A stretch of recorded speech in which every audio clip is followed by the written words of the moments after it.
Hi, my name is Senthil. Welcome to our channel English பேச ஆசையா. இன்னைக்கு நான் இந்த வீடியோல உங்களுக்கு சூப்பரான டாபிக் தாங்க சொல்லிக் கொடுக்க போறேன். அது என்ன டாபிக் அப்படிங்கறத பாக்குறதுக்கு முன்னாடி நம்ம சேனலை சப்ஸ்கிரைப் பண்ணாதவங்க சப்ஸ்கிரைப் பண்ணிக்கோங்க. பக்கத்துல இருக்க பெல் ஐக்கானையும் கிளிக் பண்ணி வச்சுக்கோங்க. ஸ்டார்ட் பண்ணலாம்.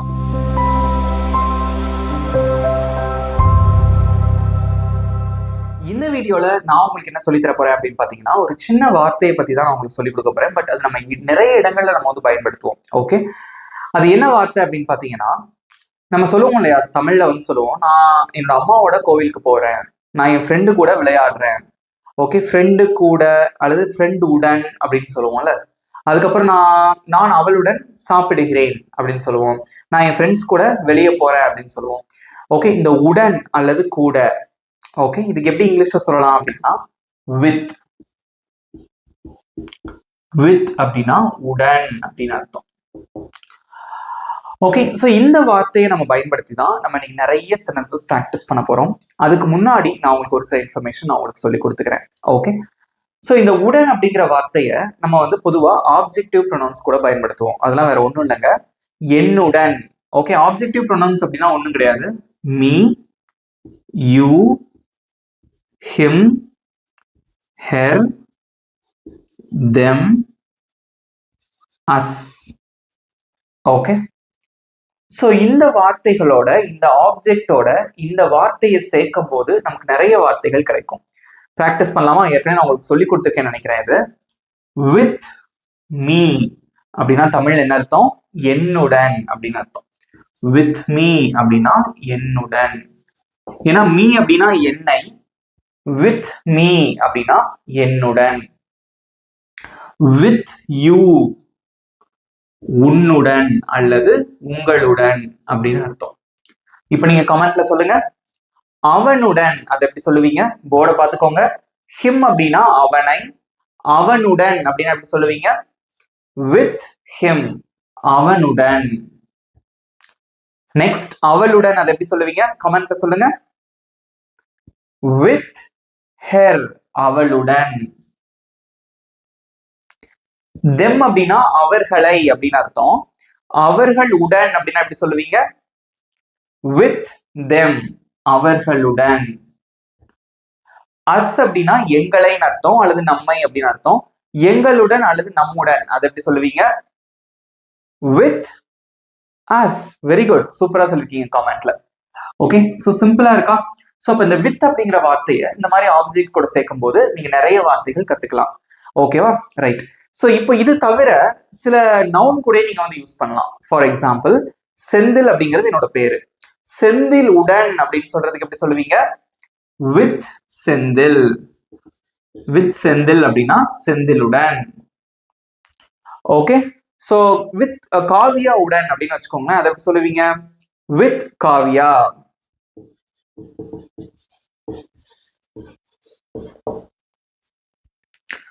ஓகே, ஸோ அவ்வளவுதான். என் நண்பர்களுடன், என் ஃப்ரெண்ட்ஸ் கூட அதை எப்படி சொல்லுவீங்க? என் நண்பர்களுடன். With my friends. கமெண்ட்ல சூப்பரா ஆன்சர் பண்ணிட்டு வரீங்க. குட், அவ்வளவுதான்.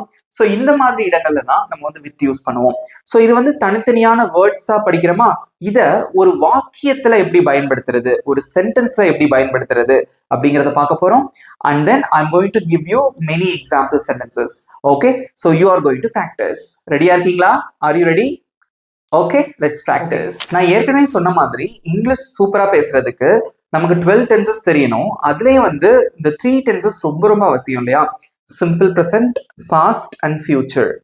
ஓகே, ஸோ இந்த 3 டென்சஸ் வந்து ரொம்ப ரொம்ப அவசியம் நீங்க இங்கிலீஷ் வந்து பேசுறதுக்கு. அதுல இருந்து தான் நம்ம இப்போ எக்ஸாம்பிள் சென்டென்சஸ் பார்க்க போறோம். ஸோ ஃபர்ஸ்ட் வந்து சிம்பிள் ப்ரெசென்ட் டென்ஸ்ல இந்த வித் அப்படிங்கிற வார்த்தை எப்படி யூஸ் ஆகுது அப்படிங்கிறத பார்க்கலாம்.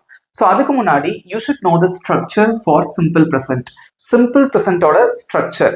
சிம்பிள் ப்ரெசென்ட்ஸ்ல ஒரு சென்டென்ஸ் இப்படிதான் இருக்கணும் அப்படின்னு இருக்கு இல்லையா? அதோட ஸ்ட்ரக்சர் எப்படி இருக்கும்? ரொம்ப சிம்பிள். ஐ, யூ, வி, தே வந்துச்சுன்னா சப்ஜெக்ட் பிளஸ் வேர்ப். சப்ஜெக்ட்னா இதுல ஏதாவது ஒன்னு சப்ஜெக்ட். ஸோ வேர்ப் அப்படிங்கிறது நம்ம செய்யக்கூடிய செயல். அதே இது ஹி, ஷி, இட், அவன், அவள், அது வந்துச்சு அப்படின்னா இந்த மூணுல ஏதாவது ஒரு சப்ஜெக்ட் முதல்ல வரும், அடுத்து வெர்பு வரும். பட் அந்த வெர்பு கூட ஸ்பெல்லிங் ஏத்த மாதிரி எஸ், இஎஸ் அல்லது ஐஎஸ் சேர்க்கணும். இதை மறந்துடவே கூடாது.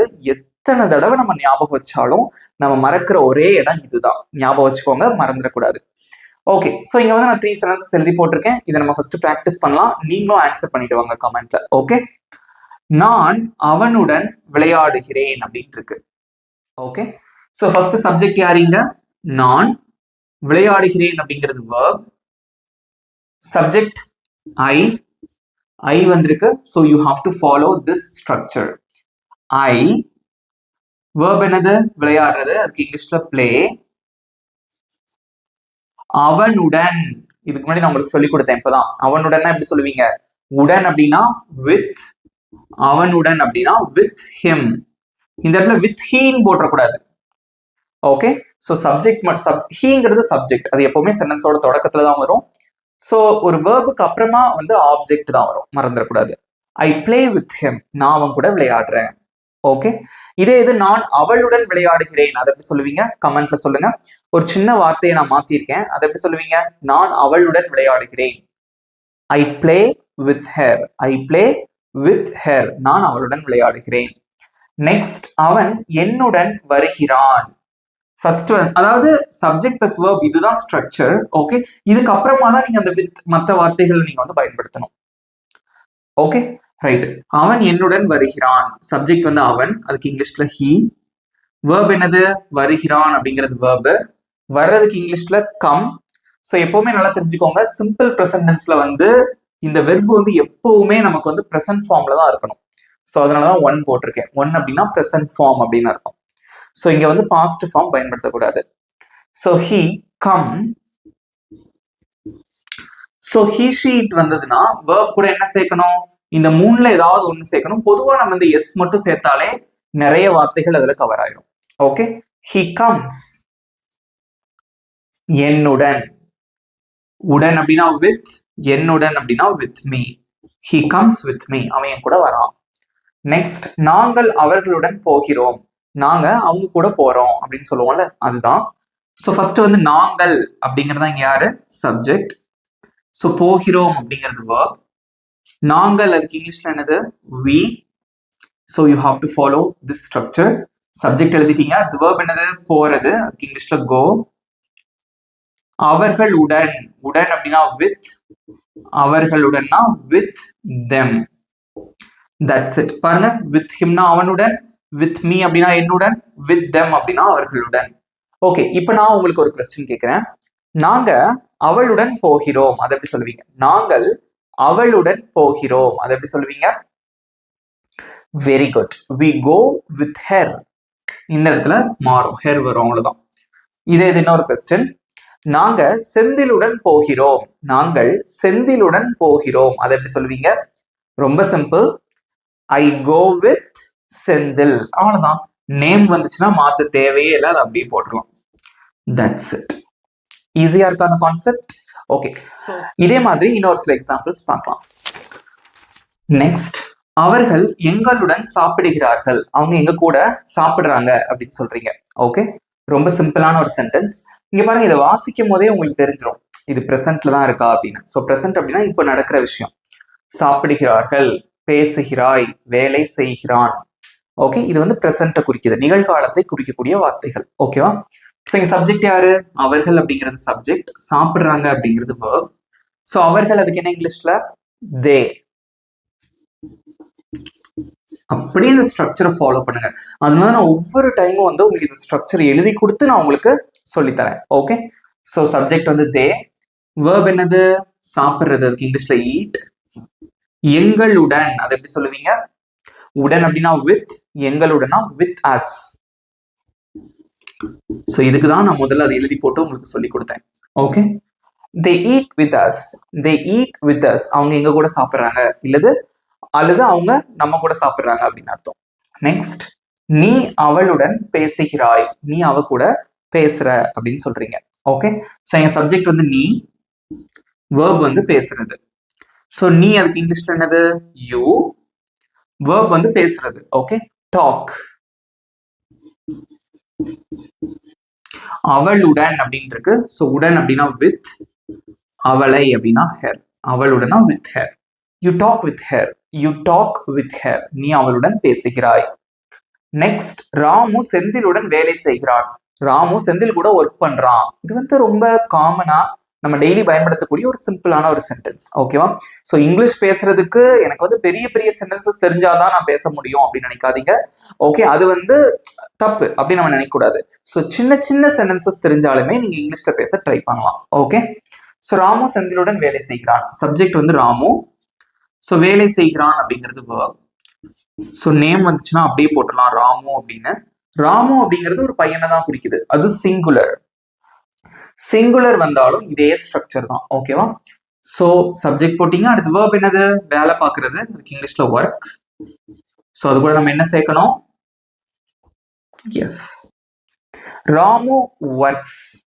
ஓகே, ராமு ஒர்க்ஸ் அப்படின்னா ராமு வேலை செய்கிறான். யார் கூட? செந்தில் உடன் அப்படின்னு இருக்கு. ஸோ உடன் அப்படின்னா with Senthil. That's it. Ramu works with Senthil. இந்த இடத்துல எஸ் போட்டாதான் கரெக்ட். ஸோ நிறைய டைம் வந்து மறந்துடும், பட் அப்படி போடாம இருக்கக்கூடாது, அது வந்து incorrect. So Ramu works with Senthil. Ramu Senthil கூட வேலை பார்க்குறான். Okay, right. இப்போ நான் உங்களுக்கு ஒரு கொஸ்டின் கேட்க போறேன், நீங்க ஆன்சர் பண்ணுங்க கமெண்ட்ல. நான் செந்தில் கூட வேலை செய்யறேன், அதை எப்படி சொல்லுவீங்க? நான் செந்திலுடன் வேலை செய்கிறேன், அதை எப்படி சொல்லுவீங்க? கமெண்ட்ல சொல்லுங்க பார்க்கலாம். நான் செந்திலுடன் வேலை செய்கிறேன். Very good. ஸோ இங்க வந்து சப்ஜெக்ட் வந்து ஐ, அப்போ வந்து இந்த எஸ் வராது, ஐ ஒர்க் அப்படின்னு தான் வரும். Okay, I work with Senthil. So இந்த சப்ஜெக்டை பொறுத்து தான் அந்த வேர்ப் கூட நம்ம எஸ் சேர்க்கணுமா சேர்க்கக்கூடாதா அப்படிங்கிறத டிசைட் பண்ணணும். சிம்பிளா இருக்கா? ஓகே, நெக்ஸ்ட் வந்து சிம்பிள் பாஸ்ட்ல இந்த வித் அப்படிங்கிற வார்த்தை எப்படி யூஸ் பண்றதுங்கிறத பார்க்கலாம். நெக்ஸ்ட், அவள் என்னுடன் நடனம் ஆடினாள் அப்படின்னு இருக்கு. ஸோ முடிஞ்சிருச்சு, டான்ஸ் ஆடினாள் பாஸ்ட். ஓகே, ஸோ அதோட ஸ்ட்ரக்சர் ரொம்ப சிம்பிள். எந்த சப்ஜெக்ட் வந்தாலும் ஏதாவது ஒரு சப்ஜெக்ட் முதல்ல வரும், இதுல இருந்து பிளஸ் வேர்ப். ஸோ அந்த வெர்பு வந்து எந்த ஃபார்ம்ல இருக்கும்னா ரெண்டாவது form, that is past form. Okay, example eat அப்படிங்கிறது ப்ரெசன்ட் ஃபார்ம், அதோட பாஸ்ட் ஃபார்ம் ஏட். அதே மாதிரி பிளே அப்படின்னா விளையாடுறது, ப்ரெசன்ட் ஃபார்ம், அதோட பாஸ்ட் ஃபார்ம் பிளேட். ஸோ இந்த மாதிரி you have to use the past form, add, plate, cooked, பாட், அந்த மாதிரி. Okay, right. ஸோ அவள் என்னுடன் நடனம் ஆடினாள். இங்க சப்ஜெக்ட் வந்து அவள், ஸோ வேர்ப் வந்து நடனம் ஆடினாள். சப்ஜெக்ட் வந்து அவள் அப்படின்னா ஷீ,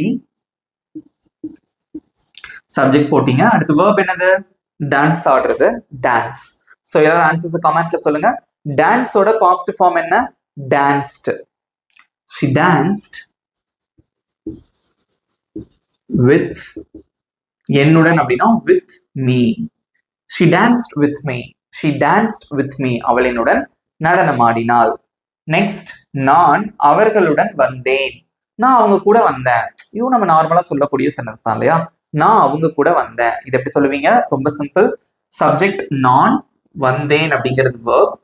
ஓகே, ஸோ ஐ, எந்த சப்ஜெக்ட் வந்தாலும் பரவாயில்ல, சப்ஜெக்டை போட்டுட்டு அதுக்கடுத்து வந்து you have to use the past form, ஏன்னா வந்தேன் அப்படின்னு இருக்கு. ஓகே, கம் வர்றதுக்கு இங்கிலீஷ்ல கம், அதோட past form came. I came. அவர்களுடன், உடன் அப்படின்னா வித், அவர்களை அப்படின்னா them, அவர்களுடன் அப்படின்னா with them. I came with them, I came with them. நான் அவங்க கூட வந்தேன். நெக்ஸ்ட், ஆசிரியர் மாணவர்களுடன் பேசினார். ஆசிரியர் மாணவர்களுடன் பேசினார். ரொம்ப சிம்பிள். ஓகே, ஸோ ஆசிரியர் இங்கே அவர் தான் subject, the teacher. Okay, teacher அப்படிங்கிறதா இங்க சப்ஜெக்ட். அது வந்தாலும் பரவாயில்ல, அதுக்கு அடுத்து verb வரணும். ஸோ இங்க வெர்ப் என்னது? பேசுறது, அதுக்கு இங்கிலீஷ்ல டாக். ஓகே, அதோட பாஸ்ட் ஃபார்ம் என்ன? டாக்ட். த டீச்சர் டாக்ட் மாணவர்களுடன் அப்படின்னு இருக்கு. The teacher talked with the students.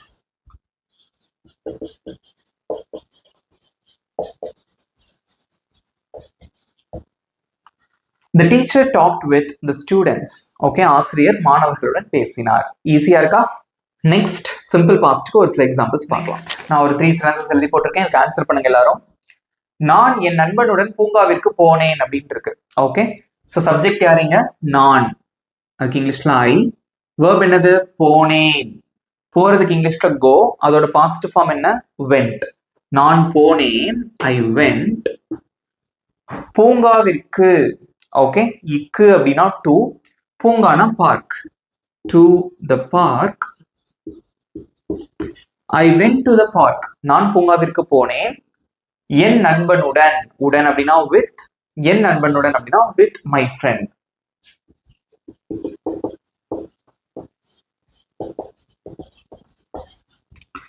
Read பண்ணுங்க. ஐ went to the park with my friend. So நிறைய பேர் கேட்குறீங்கல்ல, செந்தில் பிரதர் பேச முடியல எங்களால, இங்கிலீஷ் வந்து மற்றவங்க பேசுறது புரியுது, ஏன் எங்களால எழுதக்கூட முடியுது, ஏன் எங்களால பேச முடியல? Okay, so why can't we talk? So ஏன் வந்து எங்களால பேச முடியல, why can't we speak English அப்படிங்கிற கொஸ்டின் நிறைய பேரோட மனசுல இருக்கு. அதுக்கு ஒரே காரணம் நம்ம வந்து அதை ரீட் பண்ணி ப்ராக்டிஸ் பண்ணாதது, அதை பேசி ப்ராக்டிஸ் பண்ணாதது தான். ஓகேவா? ஸோ பேசி ப்ராக்டிஸ் பண்ணுங்க, ரீட் பண்ணி ப்ராக்டிஸ் பண்ணுங்க, உங்களால கண்டிப்பா பேச முடியும். Okay, so I went to the park with my friend. So நம்ம ஆன்சர் பண்ணும்போது சொல்லிட்டே ஆன்சர் பண்ணுங்க. ஓகே, நெக்ஸ்ட், அவள் அன்புடன் சமைத்தாள். அவ வந்து லவ்வோட சமைச்சா அப்படின்னு சொல்லுவோம் இல்லையா, அவள் அன்புடன் சமைத்தாள். அது எப்படி சொல்லுவீங்க? ரொம்ப சிம்பிள். ஸோ அவள் அப்படிங்கிற சப்ஜெக்ட், ஷீ. சமைத்தாள், சமைக்கிறதுக்கு இங்கிலீஷ்ல குக். சமைத்தாள்னா பாஸ்ட், குக்ட். She cooked. அன்புடன், with love. சோ அன்பு அப்படிங்கிறது ஒருத்தரோட பேர் தான், பட் இந்த இடத்துல நான் என்ன மீனிங் எழுதி போட்டிருக்கேன் அப்படின்னா அன்புடன், லவ்வோட சமைத்தாள். ஓகே, அதுதான் சொல்லியிருக்கோம். she cooked with love. Next, அவர்கள் என்னுடன் வேலை செய்தார்கள். அவங்க என் கூட வேலை பார்த்தாங்க. ஸோ இங்க சப்ஜெக்ட் வந்து அவர்கள், அதுக்கு இங்கிலீஷ்ல தே. ஓகே, ஸோ verb வந்து வேலை செய்யறது, அதுக்கு இங்கிலீஷ்ல ஒர்க், அதோட past form worked. they worked, அவர்கள் வேலை செய்தார்கள். என்னுடன், with me. இந்த வித்ங்கிற கான்செப்ட் வந்து நான் ஏன் உங்களுக்கு இப்ப எடுக்கிறேன் அப்படின்னா, இங்கிலீஷ் பேசிட்டே இருக்கும்போது திடீர்னு நமக்கு வந்து அவன் என் கூட வேலை செஞ்சான், so he worked with me. So worked with me ஆ, with you ஆ, with him ஆ, டக்குன்னு அது மறந்துடும், நமக்கு வந்து சொல்ல வராது. பட் நீங்க ப்ராக்டிஸ் பண்ணும் போது அது உங்களுக்கு வந்துடும். ஈஸியா இருக்கா அந்த கான்செப்ட்? கமெண்ட்ல சொல்லுங்க. Is it easy? Very good. Okay, so next வந்து சிம்பிள் ஃபியூச்சர்ல நம்ம இந்த வித் அப்படிங்கிற வார்த்தையை நம்ம எப்படி யூஸ் பண்றதுங்கிறத பார்க்கலாம். நெக்ஸ்ட் வந்து சிம்பிள் ஃபியூச்சர். ஸோ இதோட ஸ்ட்ரக்சர் ரொம்ப ரொம்ப சிம்பிள். ஸோ எந்த சப்ஜெக்ட் வந்தாலும் subject plus will plus verb. So இந்த வில்லுங்கிற வார்த்தை வந்து சப்ஜெக்ட்டுக்கும் வேர்புக்கும் நடுவில் இருக்கும். ஸோ ஃபியூச்சர் அப்படின்னா எதிர்காலத்துல நடக்க போகிற ஒரு விஷயம். நான் ஸ்கூலுக்கு போவேன், நான் நாளைக்கு படத்துக்கு போவேன். ஸோ எதிர்காலத்துல ஃபியூச்சர்ல நடக்க போற ஒரு விஷயம் தான் simple present tense. Okay, right. So verb வந்து இங்க வந்து ஃபர்ஸ்ட் ஃபார்ம்ல தான் இருக்கணும். தட் மீன்ஸ் ப்ரெசன்ட் ஃபார்ம்ல தான் இருக்கணும். இங்க பாஸ்ட் ஃபார்ம் நீங்க பயன்படுத்தக்கூடாது. Okay, right. ஃபர்ஸ்ட் எக்ஸாம்பிள், நான் என் நண்பர்களுடன் படத்துக்கு போவேன். நான் என் ஃப்ரெண்ட்ஸ் கூட படத்துக்கு போவேன் அப்படின்னு சொல்றீங்க. போவேன் ஃபியூச்சரை தானே குறிக்குது. ஓகே, ஃபர்ஸ்ட் இங்க சப்ஜெக்ட் யாரு? நான். வேர்ப் என்னது? போவேன். சிம்பிளா தான் இருக்கும், பட் பிராக்டிஸ் பண்ணும்போது நம்ம கரெக்டான டென்ஸை நம்ம அந்த இடத்துல பயன்படுத்துறோமா, அதுதான் முக்கியம். Okay, right. ஸோ சப்ஜெக்ட் வந்து ஐ, சப்ஜெக்ட் போட்டீங்க. ஸோ எந்த சப்ஜெக்ட் வந்தாலும் இதுதான் structure. So subject plus will. Verb என்னது? போவேன். அதுக்கு இங்கிலீஷ், போறதுக்கு இங்கிலீஷ்ல கோ.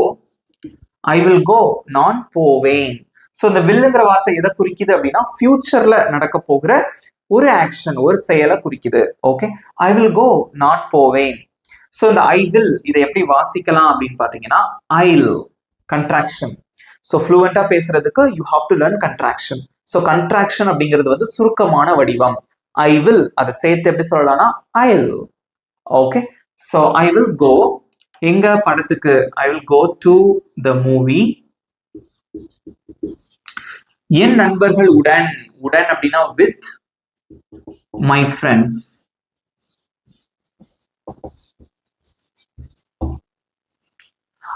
I will go to the movie with my friends. அல்லது I will go to the cinema with my friends. So I will இத சுருக்கி எப்படி வாசிக்கலாம்? I'll go to the movie with my friends. Got it? Next, நாங்கள் அவர்களுடன் விளையாடுவோம். நாங்க அவங்க கூட விளையாடுவோம் அப்படின்னு இருக்கு ஃபியூச்சர். ஓகே, ஸோ நாங்கள் அப்படிங்கிறது இங்க சப்ஜெக்ட், அதுக்கு இங்கிலீஷ்ல வி. நெக்ஸ்ட் என்ன வார்த்தை போடுவீங்க? ஸோ வில் அப்படிங்கிறது இங்கிலீஷ்ல வந்து நம்ம ஆக்சிலரி வேர்ப்னு சொல்லுவோம், தமிழ்ல துணை வினைச்சொல் அப்படின்னு சொல்லுவோம். ஸோ ஃபியூச்சர் டென்ஸ்க்குனே நம்ம பயன்படுத்தக்கூடிய ஒரு helping verb. Okay, so we will verb என்னது? விளையாடுறது, அதுக்கு இங்கிலீஷ்ல பிளே. we will play, நாங்கள் விளையாடுவோம். அவர்களுடன் எப்படி சொல்லுவீங்க? வெரி குட், கமெண்ட்ல சூப்பரா சொல்லிருக்கீங்க நிறைய பேர் answer. Okay, with them.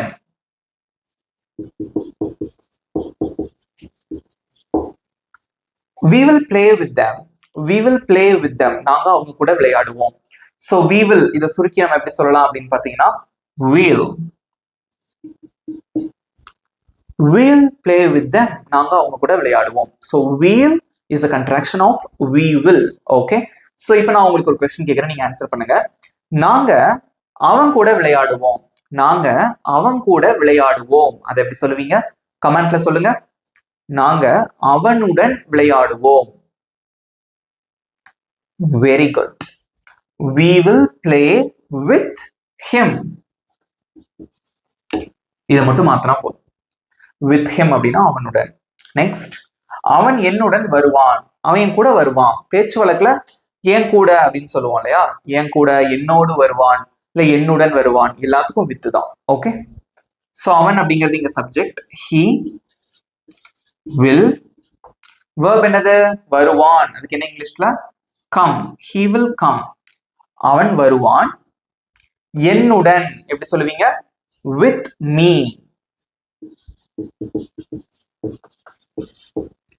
he will come with me. he will come with me, அவன் என் கூட வருவான். ஓகே, சோ இந்த he will இதை எப்படி வாசிக்கலாம் அப்படின்னு பாத்தீங்கன்னா he'll come with me, அவன் கூட வருவான். he'll come with me. So English மூவிஸ்லாம் பார்க்கும்போது இந்த கண்ட்ராக்ஷன்லாம் நிறைய யூஸ் பண்ணியிருப்பாங்க. ஓகே, ஸோ நீங்களும் அதே மாதிரி பேசணும் அப்படின்னா you have to use contraction.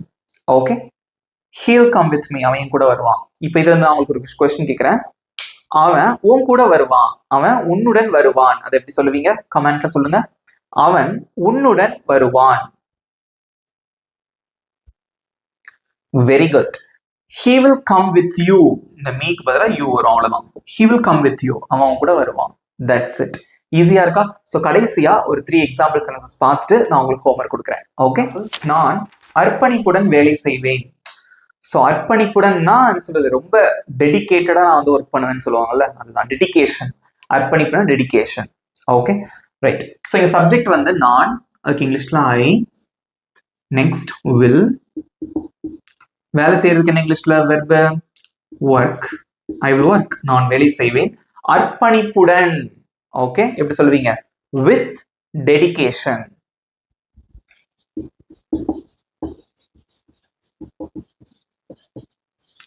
So dedication இந்த வார்த்தையை நல்லா தெரிஞ்சுக்கோங்க. இது வந்து அர்ப்பணிப்பு அப்படின்னு அர்த்தம். I will work with dedication, நான் அர்ப்பணிப்போட வேலை செய்வேன். ஓகே, நெக்ஸ்ட், நான் அவனுடன் படிப்பேன், நான் அவன் கூட படிப்பேன். இப்போ எக்ஸாம் வரப்போகுதுன்னு வச்சுக்கோங்க, நான் அவன் கூட படிப்பேன் அப்படின்னு சொல்லுவோம்ல, அதுதான். அது எப்படி சொல்லுவீங்க இங்கிலீஷ்ல? ஸோ நான், அதுக்கு இங்கிலீஷ்ல I. Next you have to use an auxiliary verb will. I will, verb என்னது? ஸ்டடி. I will study, நான் படிப்பேன். அவனுடன், with him. That's it. I will study with him. I will study with him, நான் அவன் கூட படிப்பேன். Okay, next, அவள் ஒரு பரிசுடன் உன்னை சந்திப்பாள், அவள் ஒரு கிஃப்டோட உன்னை மீட் பண்ணுவாள் அப்படின்னு சொல்றீங்க. ஓகே, ரொம்ப சிம்பிள். ஸோ இங்க வந்து சப்ஜெக்ட் வந்து அவள். ஓகே, ஸோ வேர்ப் என்னது? சந்திக்கிறது, அதான் வேர்ப். ஓகே, ஸோ ஃபர்ஸ்ட் வந்து subject she will. she will, verb என்னது? சந்திக்கிறது, இங்கிலீஷ்ல meet. she will meet, அவள் சந்திப்பாள். உன்னை, you. ஒரு பரிசுடன், இதான் முக்கியமான வார்த்தை, இதை நம்ம கத்துக்கிறோம் இல்லையா? உடன் அப்படின்னா with, ஒரு பரிசுனா a gift. she will meet you with a gift. she will meet you with a gift, அவள் ஒரு கிஃப்டோட உன்னை சந்திப்பாள். that's it. சிம்பிளா இருக்கா? இதே இது நம்ம கண்ட்ராக்ஷன் யூஸ் பண்ணி நீங்க வாசிக்கலாம். அந்த சுருக்கமான வழி உங்களுக்கு சொல்லி கொடுத்தல, என் கூட சேர்ந்து ரீட் பண்ணுங்க. I'll work with dedication. I'll study with him. She'll meet you with a gift. That's it. இது எப்படி வாசிக்க கூடாது அப்படின்னு பாத்தீங்கன்னா வித் a gift அப்படின்னு தனித்தனியா வாசிக்க கூடாது. ஓகே, a gift எப்பவுமே வந்து ஒரு ஆர்டிகிள ஸோ இன்னொரு நவுனோட சேர்த்து வாசிக்கும் போது நம்ம சேர்த்து தான் வாசிக்கணும். With a gift. Okay, she'll meet you with a gift. That's it. ஈஸியா இருக்கா? ரொம்ப சிம்பிள் தான். இதே இது நீங்க சப்ஜெக்டை மாத்துங்க, அப்புறம் இந்த ஆப்ஜெக்டை மாத்துங்க, நிறைய சென்டென்சஸ் உங்களுக்கு கிடைக்கும். நீங்க பிராக்டிஸ் பண்ணுங்க. ஸோ அகெயின் நான் திரும்ப சொல்றேன், இங்கிலீஷ் நீங்க நல்லா பேசுறதுக்கு simple present tense, past and future இந்த 3 டென்சஸும் ரொம்ப ரொம்ப important, very very important. Note பண்ணி வச்சுக்கோங்க. ஓகே, அதுல நீங்க நம்ம என்ன பண்ணிருக்கோம்? ஸோ வித் அப்படிங்கிற வார்த்தையை வச்சு நம்ம பிராக்டிஸ் பண்ணிருக்கோம். ஈஸியா இருந்ததா? எப்படி இருந்தது? உங்க ஃபீட்பேக்கையும் கமெண்ட்ல சொல்லுங்க. இப்போ உங்களுக்கான ஈஸியான ஒரு ஹோம்ஒர்க், ஒரு சிம்பிளான ஹோம்ஒர்க். நான் என் ஃப்ரெண்ட்ஸ் கூட இங்கிலீஷ் பேசுறேன். நான் என் ஃப்ரெண்ட்ஸ் கூட இங்கிலீஷ் பேசுறேன். ப்ரெசன்ட் டென்ஸ்ல சொல்லியிருக்கேன். ஓகே, பேசுகிறேன். ரைட்? இதுக்கு எப்படி இங்கிலீஷ்ல சொல்லுவீங்க? உங்களோட ஆன்சர் மறக்காம கமெண்ட்ல சொல்லுங்க. ஓகே, இந்த வீடியோ உங்களுக்கு பிடிச்சிருந்தா மறக்காம ஒரு லைக் பண்ணிக்கோங்க. ஸோ இங்கிலீஷ் சூப்பரா பேசணும் அப்படின்னா again practice is very important. Practice சொல்றோம். பிராக்டிஸ்னா என்ன? நம்ம இன்னைக்கு ஒரு விஷயம் சொல்லி கொடுத்தோம் அப்படின்னா இதுல நிறைய சென்டென்சஸ் எழுதி பிராக்டிஸ் பண்ணணும். அதே மாதிரி ரீட் பண்ணி பிராக்டிஸ் பண்ணணும். கன்ட்ராக்ஷன் யூஸ் பண்ணி பிராக்டிஸ் பண்ணணும். And very very important, you have to concentrate on speaking skills. Okay, you have to concentrate on improving your speaking skills. That's very important. Okay, so நம்ம சேனலை வந்து உங்க ஃப்ரெண்ட்ஸ்க்கும் share பண்ணுங்க, அவங்களுக்கும் யூஸ்ஃபுல்லா இருக்கும். ஃப்ரெண்ட்ஸ் கூட பேசி பிராக்டிஸ் பண்ணுங்க. ஓகே, கண்டிப்பா உங்களால இங்கிலீஷ் பேச முடியும். ரைட்? நம்ம சேனலை சப்ஸ்கிரைப் பண்ணாதவங்க சப்ஸ்கிரைப் பண்ணிக்கோங்க, பக்கத்துல இருக்க பெல் ஐகானை கிளிக் பண்ணி வச்சுக்கோங்க. இதே மாதிரி ஒரு சூப்பரான டாபிக்கோட நெக்ஸ்ட் வீடியோல நான் உங்களை மீட் பண்றேன். Bye friends.